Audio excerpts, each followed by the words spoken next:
Hello dears, स्वागत है आपका अपने यूट्यूब चैनल अभी के क्लास में। आज का जो हम टॉपिक करेंगे वो है लॉस ऑफ मेंडल के बारे में। मेंडल ने अपने मोनोहाइब्रिड एवं डायहाइब्रिड क्रॉस के आधार पे उन्होंने कुछ नियम दिए थे जिनको हम एक एक करके देखेंगे।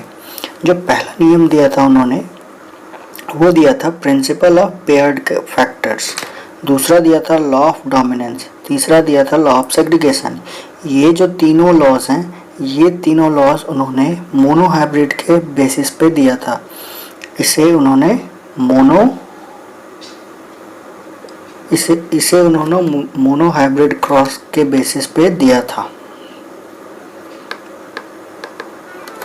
और ये लॉ ऑफ इंडिपेंडेंट असॉर्टमेंट उन्होंने डायहाइब्रिड के बेसिस पे दिया था। उन्होंने डायहाइब्रिड के क्रॉस के बेसिस पे दिया था।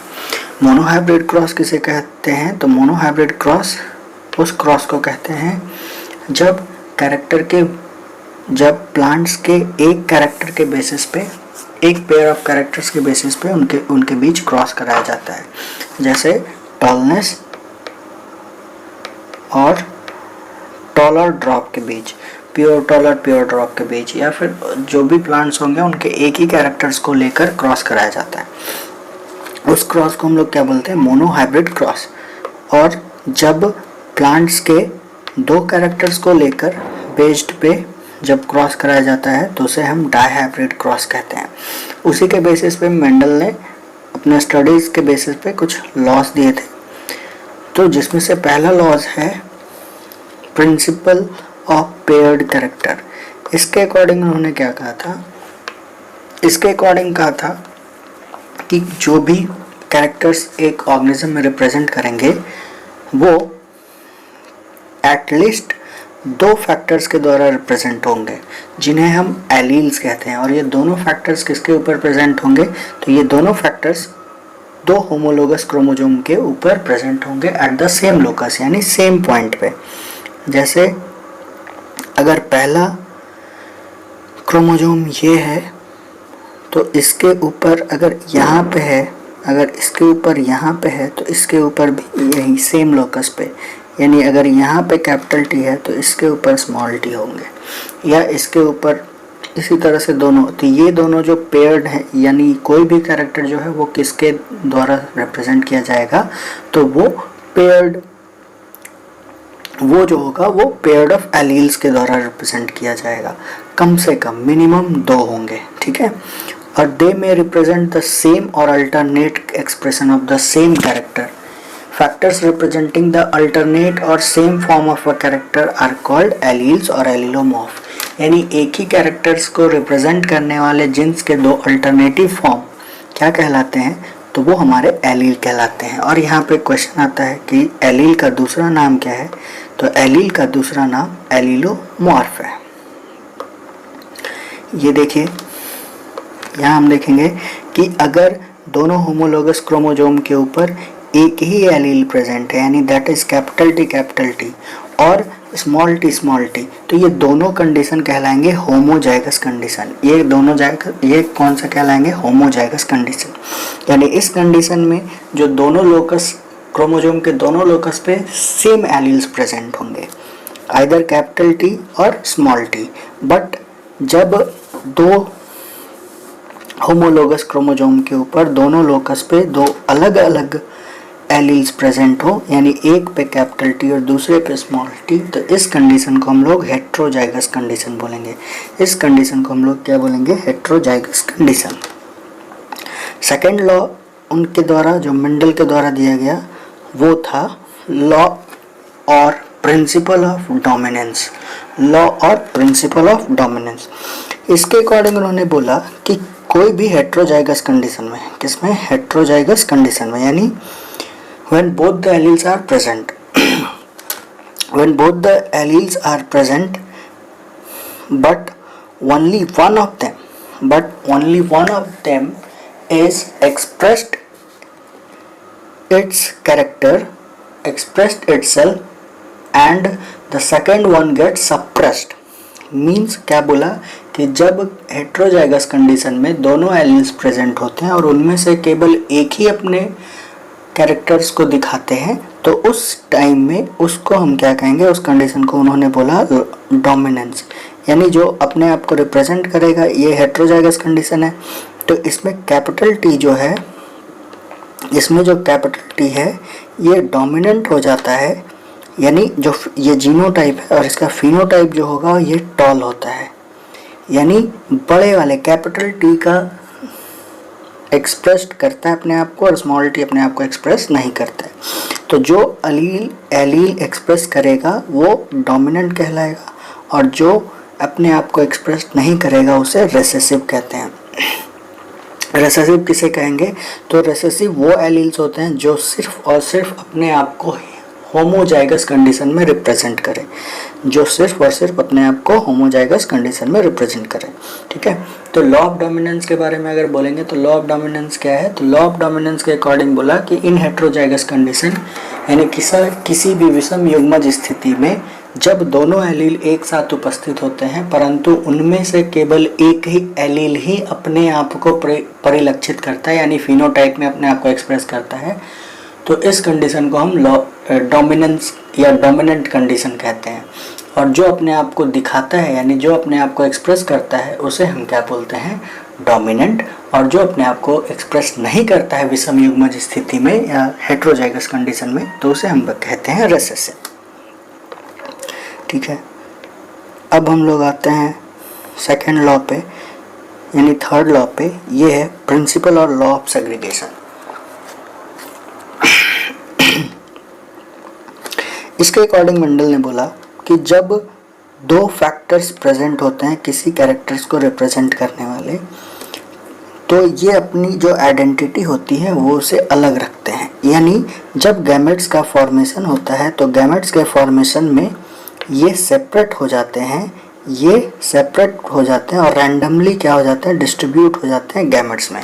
यानी जो फैक्टर्स होते हैं या जो जीन्स होते हैं या जो एलील्स हैं वो गैमेटोजेनेसिस में यानी गैमेट्स के फॉर्मेशन में अपने आप को अलग कर लेते हैं और जो गैमेट्स होते हैं उनमें रैंडमली डिस्ट्रीब्यूटेड हो जाते हैं। ये किसने दिया, तो इसके अकॉर्डिंग क्या बोला गया, ये लॉ ऑफ सेग्रीगेशन के अकॉर्डिंग बोला गया। इसे हिंदी में हम बोलते हैं पृथकीकरण का नियम। पृथकीकरण, सेग्रीगेशन जो है वो वर्ड बना है सेग्रीगेट से, यानी सेग्रीगेट मतलब होता है अलग या स्प्लिट आउट, यानी जो दोनों एलील्स प्रेजेंट होते हैं एक साथ तो वो गैमेटोजेनेसिस के फॉर्मेशन में यानी गैमेट्स के फॉर्मेशन में अलग हो जाते हैं। इसका कुछ और भी नाम है जिसको हम बोलते हैं, ये दूसरे नाम से भी जाना जाता है, यानी यही एक लॉ है जिसका कोई भी एक्सेप्शन नहीं है। ये वो लॉ है जिसका कोई भी एक्सेप्शन नहीं है और इसे हम बोलते हैं प्योरिटी ऑफ गैमेट्स, यानी पर each gamete contains its original form of allele, यानी एक ही एलील रहता है और जो कि प्योर फॉर्म में होता है। ये सिर्फ कैपिटल टी को रखेगा, ये स्मॉल टी को रखेगा, तो इसके लिए इसको बोलते हैं प्योरिटी ऑफ गैमेट्स। और ये दूसरा है नॉन मिक्सिंग ऑफ एलील्स, यानी इसमें एलील्स मिक्सअप नहीं होते हैं। नेक्स्ट हम लोग देखेंगे, इसको अगर हम देखते हैं चार्ट के थ्रू तो यहाँ पे क्या बोला है, ये हमारा ये रिप्रेजेंट करता है, यहाँ देखिए ये जो दोनों एलील्स हैं कैपिटल वाई और स्मॉल वाई गैमेट्स फॉर्म हुए, तो इच गैमेट्स में ये कैपिटल वाई और स्मॉल वाई आ गए और जब फिर से फ्यूज़न होता है तो ये जाइगोट का फॉर्मेशन करते हैं और ये हेट्रोजाइगस कंडीशन है। और हेट्रोजाइगस कंडीशन में जो रेशियो है वो डिफरेंट है। ठीक है, इस कंडीशन में अब हम लोग 6th पे देखते हैं।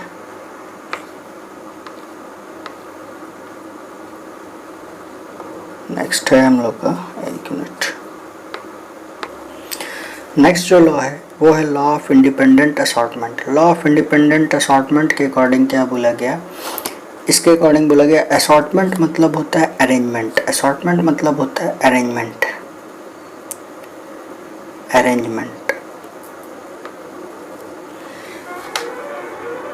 असॉर्टमेंट मीन्स होता है, लॉ ऑफ इंडिपेंडेंट असॉर्टमेंट में देखेंगे तो असॉर्टमेंट मतलब होता है अरेंजमेंट, किसी चीज़ का अरेंजमेंट। यानी इसके अकॉर्डिंग बोला, इसके अकॉर्डिंग उन्होंने बोला कि जब जो कैरेक्टर्स होते हैं, जब प्लांट यानी डायहाइब्रिड, ये इसको जो दिया गया वो डायहाइब्रिड क्रॉस के आधार पे दिया गया।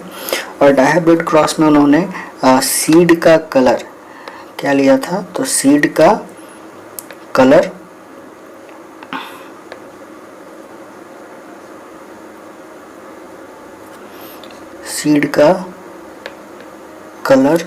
और सीड का शेप लिया था, सीड का शेप। तो सीड का कलर में क्या था, तो सीड का कलर था येलो, एक मिनट भी विजिबल नहीं है, सीड का कलर था येलो और ग्रीन, सीड का कलर था येलो और ग्रीन, शेप था राउंड एंड रिंकल्ड, तो इस दो कैरेक्टर को एक साथ लिया था उन्होंने, जिसके बेसिस पे बोला गया था कि जो इनका अरेंजमेंट होता है, यानी जो गैमेट्स में ये जो इनहेरिटेंस होंगे वो एक दूसरे पे डिपेंडेंट नहीं होते हैं, यानी इस तरह से दिखाया जाएगा, यानी ये कैपिटल यानी इस तरह से एक बनेगा प्योर लाइन वाले प्लांट इस तरह से, और प्योर ड्रॉप यानी प्योर रेसेसिव वाले ये, तो इनका जो गैमेट्स बनेगा तो वो यानी ये राउंड एंड येलो, ये राउंड और ये येलो, इन दोनों का इनहेरिटेंस एक दूसरे पर डिपेंडेंट नहीं होगा। ये किसके अकॉर्डिंग बोला गया, तो लॉ ऑफ इंडिपेंडेंट असॉर्टमेंट के अकॉर्डिंग बोला गया। लॉ ऑफ इंडिपेंडेंट असॉर्टमेंट के अकॉर्डिंग क्या बोला गया कि जब दो या दो से अधिक, इवन 2 और मोर देन 2 कैरेक्टर्स के बेस्ड पे प्लांट्स के बीच क्रॉस होता है तो उनके जो एलील्स का इनहेरिटेंस होता है वो एक दूसरे पे डिपेंडेंट नहीं होते हैं। और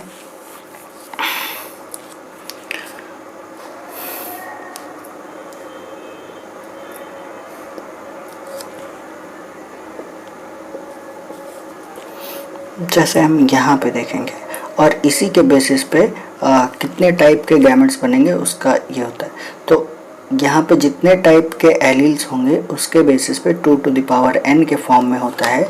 जैसे अगर ये हमारा जीनोटाइप है तो इसमें देखेंगे इनके बीच का डिफरेंस, यानी हेट्रोजाइगोसिटी को देखा जाता है, यानी कितने तरह के इसमें एलील्स हैं, यानी हेट्रोजाइगस, यानी ये एक हो गया, यानी ये और ये दोनों डिफरेंट है, ये और ये दोनों डिफरेंट है, तो ये 1 काउंट होंगे, ये 1 काउंट होंगे और ये सेकंड, तो 2 का पावर 2 होगा, जिसके according total number of gametes यानी टोटल टाइप्स ऑफ गैमेट जो बनेंगे वो 4 बनेंगे। अगर हमारा ये ऐसे रहता कैपिटल A कैपिटल B और कैपिटल V स्मॉल b, तो इसमें जो हेट्रोजाइगसिटी है यानी दो डिफरेंसेस हैं दोनों एलील्स के बीच में, इसमें तो कोई डिफरेंस नहीं है लेकिन इसमें डिफरेंस है, तो ये काउंट होगा 1 और टाइप बनेगा 2। तो इसी टाइप से हम लोग का क्वेश्चन पूछता है एग्जाम्स में।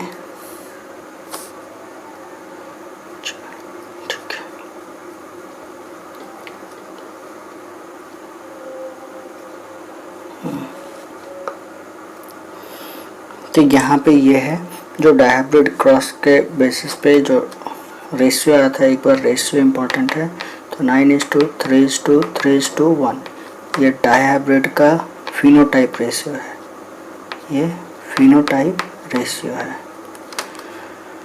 और 1:1:1:1:1:2:2:2:2:4 ये जीनोटाइप रेशियो है।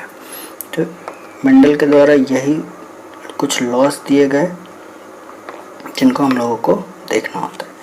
अगर वीडियो पसंद आया हो तो लाइक और शेयर करें। Thank you.